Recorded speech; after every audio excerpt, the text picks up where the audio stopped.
글로벌 금리 흐름에 관한 시장의 관심이 뜨겁습니다. 특히 최근 미국 물가와 금리 전망을 둘러싼 불확실성이 계속되면서 각국 중앙은행의 정책 스탠스와 자금 흐름 변화에도 시선이 쏠리고 있는데요. 이런 가운데 글로벌 투자자들이 한국 시장을 바라보는 시각이 조금씩 달라지고 있다라는 분석이 나오고 있습니다. 오늘 돈워리에서는 실리콘밸리 투자 전문가 겸 미국 변호사 나탈리아 대표님과 함께 글로벌 자금이 한국 시장을 지금 어떻게 바라보고 있는지 이야기 나눠보도록 하겠습니다. 네, 대표님 안녕하세요. 네, 안녕하세요. 반갑습니다. 네, 바쁘신 가운데 오늘 저희와 인터뷰 응해주셔서 감사드립니다. 감사합니다. 네, 첫 번째 질문 바로 드리도록 하겠습니다.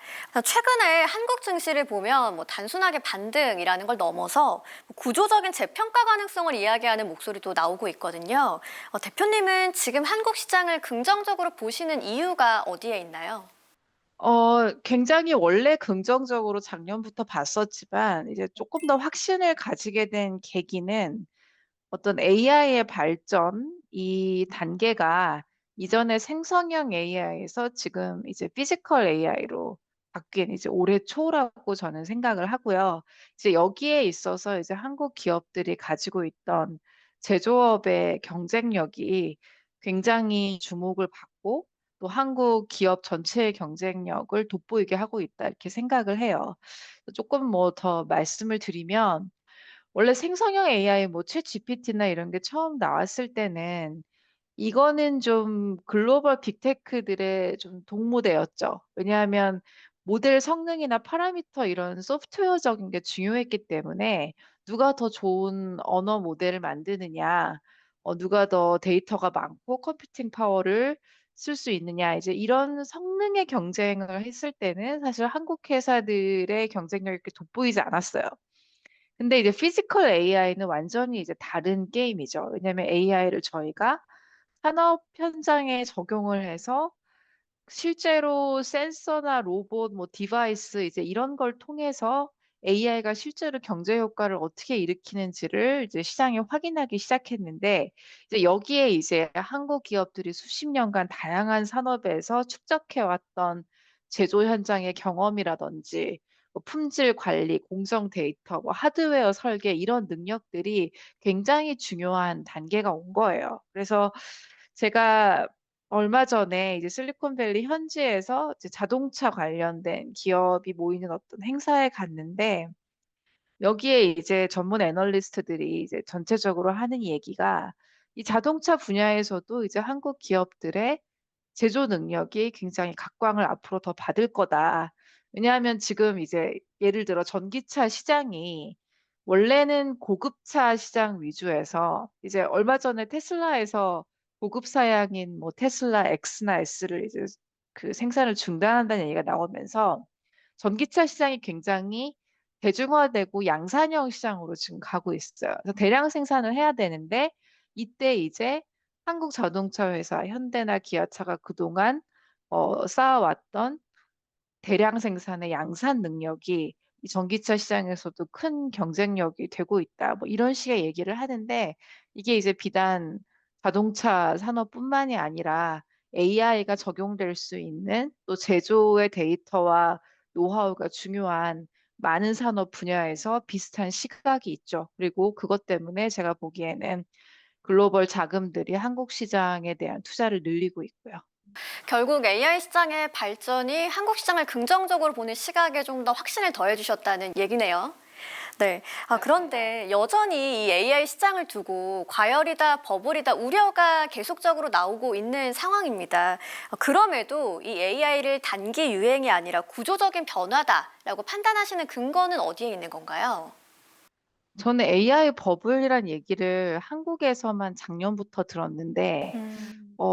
올해 초부터 방금 말씀드린 실제로 산업 현장에서 AI가 경제적으로 생산성 향상을 일으키거나 이런 효과를 본 다음부터는 AI 기술 자체에 대해 의구심을 가지는 사람은 없어졌다고 생각을 했어요, 솔직히. 그래서 다만 이제 우려를 하는 건 지금 이제 AI 쪽에 인프라 투자가 굉장히 많이 되고 있는데 거기에 어떤 차입의 의존도나 이제 이런 것 때문에 앞서 말씀드린 인플레이션이나 금리가 급격히 올라갈 경우에 경제적으로 좀 이게 부정적인 요인이 될 수 있다. 이제 이런 정도로 저는 인식을 했거든요. 그리고 최근에 들어서는 이 AI의 효과가 정말 다양한 산업군에서 더 명확하게 드러나고 있다고 생각을 해요. 뭐 좋은 예시가 월마트 같은 전통 제조업 회사죠. 이게 실리콘밸리에는 빅테크나 뭐 그런 기업들이 AI를 쓰는 거는 당연한 일이지만 지금 미국에서는 어떤 제조업이나 전통 산업에 있는 회사들이 AI를 가지고 실제로 회사를 운영하는 방식을 전체적으로 바꾸고 있습니다. 이걸 AI 트랜스포메이션이라고 얘기를 하고요. 그러니까 시대가 달라지는 거죠. 원래 생성형 AI가 처음 나왔을 때는 기업에서 이걸 이용하는 모습이 뭐 회의록 정도 정리하고 문서 요약하고 뭐 챗봇으로 고객 응대하고 이제 이 정도였다면 지금은 이제 어떤 기업의 공급망 운영, 재고 관리, 조직 체계, 의사결정 이런 전체적인 경영 전반을 AI 중심으로 다시 설계를 하고 있습니다. 그래서 이제 월마트 같은 경우에 그거를 좀 성공적으로 한 예시라고 지금 얘기를 하는데 실제로 지금 그 월마트가 AI를 전사적으로 받아들인 다음부터 매출과 광고 그러니까 그 상품 매출도 그렇고 광고 매출도 그렇고 몇십 퍼센트 이상씩 성장을 하고 있어요. 이게 AI를 회사 운영 전체에 지금 적용한 결과거든요. 그러니까 기술 기업이 아닌 일반 회사들도 공장을 돌리고 매장을 운영하고 이제 이런 데서 AI를 전방위적으로 지금 받아들이고 있고, 뭐 지금 일어나고 있는 여러 가지 그 미국 회사들의 감원도 어떻게 보면 AI 도입의 결과 아닐까요? 그러니까 이 효과가 너무나 많은 곳에서 명확하게 드러나고 있기 때문에 AI 자체를 버블이라고 생각하는 시각에 저는 전혀 동의하지 않습니다. 네, 전반적인 기업들이 AI를 활용하는 점에 좀 근거를 해서 말씀을 해주셨습니다. 앞서 AI 인프라 투자에 관련해서도 살짝 언급을 해주셨는데 이 AI 시대의 핵심인 인프라 경쟁 이야기에서는 결국 한국 반도체 산업을 빼놓을 수가 없겠죠. 실리콘밸리 현장에 계시잖아요. 거기서 체감하시는 이 한국 반도체 기업들의 존재감은 어느 정도인가요? 뭐 삼성전자나 하이닉스의 존재감은 뭐 제가 따로 얘기 드리지 않아도 다들 느끼실 거라고 생각해요. 워낙 메모리 분야에서 독보적인 위치를 차지를 하고 있고 또 주변에 이제 미국 친구들도 삼성전자나 하이닉스 주식을 사고 싶어 하는 사람들이 이제 꽤 많이 있습니다. 그리고 더 인상적인 건 이런 대기업들뿐만 아니라 이제 한국의 AI 분야, 뭐 반도체나 인프라 쪽의 스타트업들도 굉장히 큰 이제 주목을 받고 있는데요. 저희가 이제 소재 부품 장비, 이래서 소부장이라고 하죠. 이제 이런 기업들이 미국 시장에서 좀 존재감이 점점 커지고 있고 투자도 많이 받고 있습니다. 뭐 리벨리온이나 퓨리오사 같은 회사도 들어보셨을 것 같고, 그러니까 이렇게 한국의 스타트업이 뭔가 AI 칩을 만들어서 엔비디아 같은 그런 글로벌 대형 기업과 경쟁을 한다. 이게 예전에는 그냥 완전히 비현실적인 얘기라고 생각을 했지만 지금 이런 스타트업들이 투자를 대규모로 받는다는 것 자체가 이게 분명히 가능성이 있는 사업이고 경쟁이 될 만하니까 이제 투자금도 들어오는 거거든요. 그래서 뭐 이런 거 말고도 뭐 AI 추론을 겨냥하는 디벡스라는 회사도 있고 12웹스라는 회사도 있고 이제 한국계 AI 회사들이 여기서 대규모로 투자 유치를 지금 하고 있고요. 당연히 이제 이 회사들이 뭐 엔비디아 같은 거대 기업과 뭐 다이렉트하게 경쟁을 한다기보다는 어떤 특정한 AI 분야가 있는데 이 분야의 솔루션들을 영역으로 해서 좀 채워나가는 그런 역할을 하는 거죠.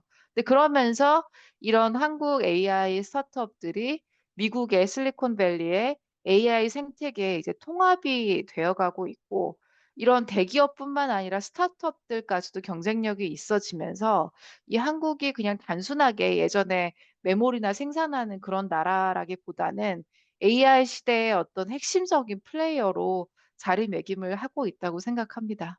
네, 뭐 규모에 상관없이 한국계 AI 기업에 대한 현지의 관심이 상당히 뜨거운 분위기인 것 같습니다. 반면에 이 한국 증시가 진짜 재평가되기 위해서는 뭐 밸류업 정책이나 거버넌스 개선이 중요하다는 지적도 많은데요. 대표님은 지금 한국 시장이 실제로는 얼마나 좀 달라지고 있다고 보시나요? 밸류업이나 거버넌스 중요하죠. 이제 제가 코스피 시장의 상승을 좀 예측을 했던 중요한 이유 중에 하나였고요, 그게. 그리고 글로벌 투자자들 입장에서 그게 중요한 이유는 저희가 사실 지금 한국에서 하고 있는 여러 가지 정책들은 일본 증시가 예전에 갔던 길과 굉장히 유사합니다. 그래서 일본이 상당히 오랜 기간 동안 밸류업이나 거버넌스 개선을 성공적으로 하면서 사실은 니케이 지수가 코스피가 오르기 한 1, 2년 전부터 굉장히 큰 상승폭을 보였죠. 그래서 그거를 본 글로벌 투자자들이 한국도 비슷한 밸류업 정책이나 거버넌스 개선이 있다면 충분히 주가 상승을 예측할 만하다. 이제 이런 인식을 하고 있는 거예요. 일본의 선례가 있기 때문에. 그래서 지금 비슷한 길을 가고 있는데 저는 이런 그런 밸류업이나 거버넌스 개선은 굉장히 장기적인 프로젝트라고 생각을 해요. 일본도 사실은 처음에 초창기에 뭐 스튜어트십 코드라든지 뭐 지배구조 코드 이런 걸 만들었던 건 2014년, 15년의 일이었어요. 그리고 그런 여러 가지 그 시도들이 일부는 성공하고 실패하면서 계속 이어지다가 2020년이 넘어서 어떤 도쿄 증권거래소나 이런 곳들이 좀 더 공격적으로 뭐 공시 압박이라든지 뭐 상장 기준 강화 이런 적극적인 조치들을 통해서 이게 정말로 주가의 대상승을 이끄는 그런 요인이 될 때까지는 10년의 세월이 걸렸거든요. 그래서 저희도 이 정책이 맞는 방향으로 가고는 있지만 이 실제적인 효과가 드러날 때까지는 꾸준한 그 정책의 노력이 필요하고 장기 프로젝트로 봐야 된다고 생각을 해요. 하지만 지금까지 그 해온 부분에 대해서 글로벌 금융기관들의 그 시각은 긍정적인 것 같습니다. 왜냐하면 제가 항상 좀 외국 그 금융기관들 리포트를 많이 참고를 하는데 뭐 지금 5월에 나온 골드만삭스 보고서 같은 데서도 이제 한국 증시의 상승은 단순한 반도체 사이클 때문만은 아니고 기업 지배구조 개선과 밸류업 정책의 장기적인 추진이 있기 때문이다. 이제 이렇게 얘기하면서 뭐 그 예시로 뭐 삼성 바이오로직스 분사라던가 LG화학 교환사채 발행 뭐 이런 식으로 구체적인 예를 들면서 이 글로벌 투자자들도 과연 이 밸류업이나 거버넌스 정책들이 개별 기업에서 실제로 나타나고 있는지를 주시를 하고 있어요. 그래서 반도체 그 삼성이나 하이닉스의 상승이 사실 지금 주가 상승의 가장 큰 원인이라고 보지만 이 추세가 장기적으로 이어지기 위해서는 현재와 같은 거버넌스 개선과 밸류업의 꾸준한 정책 추진이 반드시 필요하다고 생각합니다. 네, 알겠습니다. 이제 개인 투자자분들 입장에서 좀 중요한 질문 하나 드리도록 하겠습니다. 변동성이 큰 시장이다 보니까 참 흔들리기가 쉬운 요즘의 상황인 것 같은데요. 지금 같은 시대에서 개인 투자자들이 놓치지 말아야 할 투자 원칙 어떤 거라고 보시나요? 굉장히 원론적인 얘기인데 가격보다는 어떤 투자 논리가 중요하다는 거죠. 그러니까 말씀하신 것처럼 지금 인플레이션도 그렇고 중동 전쟁도 그렇고 변동성이 굉장히 큰 시장이고 특히나 코스피는 이제 일일 변동성도 굉장히 확대가 돼서 이 가격에 막 따라서 대응을 하다가는 굉장히 힘든 시장이 되었다고 생각을 해요. 그래서 음, 코스피 상승을 제가 뷰를 가졌던 이유는 사실 돌이켜보면 세 가지거든요. 하나는 그 당시에는 금리 인하를 계속 하던 분위기였기 때문에 글로벌 유동성 증가, 그리고 저희가 아까 얘기했던 AI 시장에서 한국 기업들의 경쟁력, 그리고 세 번째가 한국 정부가 추진 중인 밸류업과 가버넌스 정책. 이제 이 세 가지였는데, 어, 중동 전쟁을 예를 들어서 그때 전쟁이 처음 터졌을 때 코스피가 하루 만에 20% 빠졌죠. 예, 그때도 예를 들면 가격을 보고 대응을 하기보다는 제가 코스피 상승을 예측했던 그 이유 세 가지를 점검을 해보는 거죠. 그러면 사실 첫 번째 금리 인하와 유동성 증가는 조금 흔들리고 있죠. 왜냐하면 중동 전쟁이 터졌기 때문에 유가가 오르고 금리 전망이 바뀔 거니까. 하지만 한국 시장이 가지는 AI 경쟁력이라든지 정부의 밸류업 정책이 두 가지는 여전히 건재하단 말이에요. 그래서 그런 관점을 가지고 그러면 세 가지 중에 두 가지 논리가 아직도 유효하다. 그러면 이 시장에서 내가 과연 이 매수 포지션을 완전히 정리할 것인지, 추가로 할 것인지, 아니면 뭐 완전히 정리하고 다시 점검을 할 것인지 이런 걸 좀 그 가격 자체보다는 투자 논리 기반으로 생각하는 좀 냉정한 사고가 필요하다는 생각을 하고 있습니다. 네, 가격 변동성이 워낙 큰 시장이지만 그 자체보다 자신만의 좀 확실한 투자 논리와 원칙을 갖고 접근하는 것이 중요하다라는 말씀이네요. 맞습니다. 네, 뭐 추가로도 질문을 좀 드리겠습니다. 코스피가 이제 8,000선을 우리 시장에서는 넘어섰는데요. 이제 1만 포인트라는 이런 역사적인 이정표 여기에 도달할 수 있기 위해서는 실질적인 동력 어떤 거라고 생각하시나요? 뭐 지금까지는 사실 반도체 사이클의 영향이 제일 컸다고 보고요. 근데 이제 여기서 많이 지금 먼 숫자로 보이지만 뭐 지금 이미 8천이 넘은 상황에서 글로벌 금융기관들은 이제 9천 전망까지 내놓고 있고요. 많은 어쩌면 금방 도달할 수 있는 숫자라고 봐요. 그리고 뭐그 다음도 있겠죠? 만 이상의.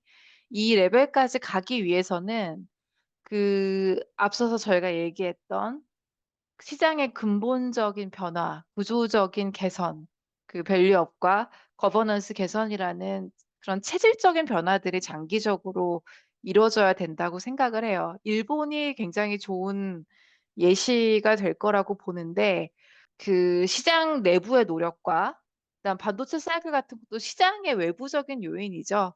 거기에 이제 인플레이션이나 금리 전망, 중동 전쟁 이런 시장 변수들이 약간의 삼박자가 타이밍이 좀 잘 맞아야 이 다음 레벨을 더 쉽게 갈 수 있겠죠. 여기는 아직은 예측하기 어려운 많은 변수가 존재한다고 봅니다. 특히 지금 올해만 해도 코스피가 거의 90% 가까이 오른 걸로 저는 알고 있는데, 이제 이렇게 급격한 상승을 했던 시장 같은 경우에는 아마 만 정도 이정표를 찍게 되면 차익 실현을 하려는 그런 매물들이 좀 있을 수 있고요. 하지만 상승을 지지하는 장기적인 요인이 살아있는 한 계속해서 펀더멘털한 상승과 일종의 차익 실현이 좀 손바꿈을 하는 그런 장기 상승 추세가 저는 가능하다고 생각합니다. 네, 한 가지 더 질문 드리도록 하겠습니다. 우리 시장에서 또 가장 관심을 갖는 이야기 중에 하나가 될 것 같은데, 뭐 글로벌 빅테크들이 최근 엔비디아의 독주를 막기 위해서 자체 AI 칩 개발에 상당히 사활을 걸고 있는 분위기입니다. 이런 움직임이 삼성전자와 SK하이닉스에게 위기가 될 거라고 보시나요? 아니면 새로운 기회가 될 수 있을까요? 뭐 굳이 뭐 제가 그런 기업의 그 상품과 전략을 속속들이 알지는 못하지만 전체적인 관점에서는 저는 기회에 가깝다고 생각을 해요. 왜냐하면 결국은 빅테크들이 AI 칩을 자체 개발을 해도 대규모 연산을 하려면 HBM이나 이제 고성능 D램이나 좀 첨단 패키지 생태계 같은 건 전 여전히 필요할 거라고 생각을 하거든요. 그래서 최근에 좀 기사들을 봐도 여전히 AI 쪽에 그런 메모리 수요와 공급 부족은 여전하고요. 또 오히려 엔비디아 말고 다른 빅테크들도 자체 칩을 개발을 한다면 우리나라 기업 삼성이나 SK 입장에서는 구글, 아마존, 마이크로소프트, 메타 이렇게 엔비디아뿐만이 아니라 오히려 메모리를 사줄 수 있는 고객 기반이 넓어질 수 있지 않을까 해서 저는 그래도 기회에 더 가깝다고 생각하고 있습니다. 네, 우리 시장에게 또 새로운 기회가 되기를 투자자분들도 기대 많이 하고 계실 것 같습니다. 끝으로 최근에 책을 출간하셨습니다. 축하드립니다. 2026 한국에 투자하라라는 책이죠. 네, 여기서 한국 시장의 가능성을 강조를 해주셨는데 마지막으로 시청자들이 꼭 기억했으면 하는 메시지가 있다면 부탁드립니다. 네, 예, 제가 이제 실리콘밸리에서 지금 계속 그 거주를 하고 일을 하면서 그 책에 담고자 했던 메시지는 좀 밖에서 보는 한국이죠. 예. 한국 그 안에 계신 분들이 느끼는 여러 가지 문제와 뭐 갈등들이 저도 들어서 알고 있고 이거를 과소평가하려는 건 아니지만 제가 이제 외부 시각에서 전달드리고 싶었던 메시지는 한국 시장이 참 매력적인 투자처다. 특히 글로벌 자금 입장에서 이 돈은 넘쳐나고 AI 트랜스포메이션은 빠른 속도로 이루어지고 있고 한국이 정말 이 AI 시대 핵심 산업의 다양한 기업을 가지고 있잖아요. 반도체 있고, 배터리 있고, 제조, 인프라, 컨텐츠, 플랫폼 이런 것들을 다 갖춘 나라는 사실은 한국하고 미국 정도죠. 근데 미국 시장은 고평가가 돼 있다는 논란이 지금 계속되고 있고, 또 미국에만 투자를 할 수는 없잖아요. 그런 입장에서 이 투자 자금들이 갈 나라가 사실은 한국밖에 없는 게 또 외부에서 보면은 어쩌면 좀 당연한 시선이에요. 그리고 제가 뭐 이건 약간 사담인데 제가 지금 거주하고 있는 동네가 이제 스탠포드 대학에서 굉장히 가까운데 이제 얼마 전에 BTS 콘서트를 여기서 이제 했습니다. 스탠포드 그 풋볼 스테디움에서 했는데 3일 동안 그 매진이 되고 또 원래 스탠포드 스테디움이 그렇게 그 상업 가수들 공연을 해주는 데가 아니에요. 근데 제가 듣기로는 그 콜드플레이 다음으로 이제 두 번째로 BTS한테 이제 그 베뉴를 허락을 해줬었고 저도 이제 하루를 보러 갔는데 좀 감회가 굉장히 새롭고, 아, 이렇게 한국 문화가 미국에 스며들고 주류에 편입되는 걸 실제로 느낄 수 있어서 굉장히 한국 사람으로서 뿌듯하고 좋았거든요. 그래서 그런 관점에서 저는 이 한국 기업과 문화의 경쟁력을 이 현지에서 매일매일 느끼고 있다는 점을 좀 생생하게 전달드리고 싶었습니다. 네, 글로벌 자금이 한국 시장의 매력을 느낄 수밖에 없는 이유를 실리콘밸리 현지에서 체감하시는 내용으로 말씀을 해주셨습니다. 오늘 대표님 말씀 여기까지 듣도록 하겠습니다. 귀한 시간 내주셔서 감사합니다. 네, 초대해 주셔서 감사합니다. 네, 오늘 도너리에서는 나탈리아 대표님과의 인터뷰를 진행했습니다. 금리와 물가 그리고 AI를 둘러싼 시장의 변동성은 여전히 이어지고 있습니다. 하지만 한편에서는 한국 산업과 기업 경쟁력을 다시 평가하려는 움직임도 조금씩 나타나고 있는데요. 결국 시장의 단기 등락보다 중요한 건 지금 나타나는 구조적인 변화의 흐름을 얼마나 길게 읽어내느냐가 아닐까 싶습니다. 오늘의 도너리 여기서 마무리하겠습니다. 시청해주신 여러분 고맙습니다.